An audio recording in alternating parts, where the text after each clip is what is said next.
અરવલ્લીના સાઠંબા તાલુકાના નવા પીપોદરા ગામે જનકલ્યાણ હેતુથી ભવ્ય વિષ્ણુ મહાયાગનું આયોજન કરવામાં આવ્યું હતું। પવિત્ર અધિક માસ નિમિત્તે યોજાયેલા ધાર્મિક કાર્યક્રમમાં મોટી સંખ્યામાં ભક્તો જોડાયા હતા। અધિક માસ એટલે ભગવાન વિષ્ણુને અતિ પ્રિય પુરુષોત્તમ માસ। આ પવિત્ર માસ દરમિયાન ભગવાન વિષ્ણુની આરાધના અને ધાર્મિક અનુષ્ઠાનને વિશેષ મહત્વ આપવામાં આવે છે।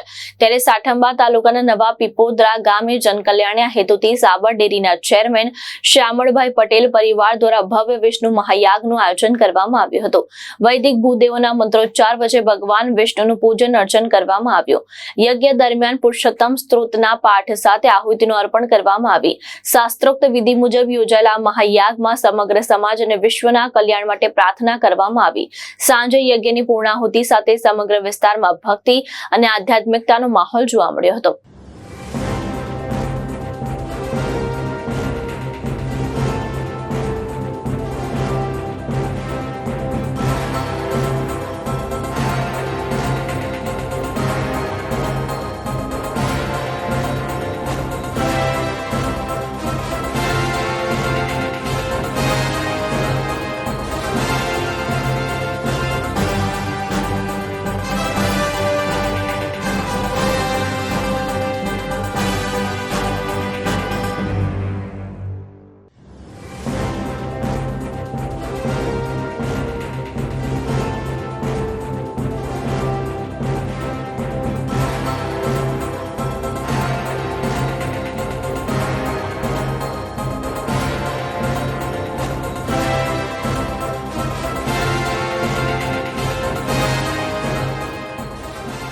જયેશ પટેલ, દ્રષ્ટિકોણ ન્યૂઝ, માલપુર, અરવલ્લી।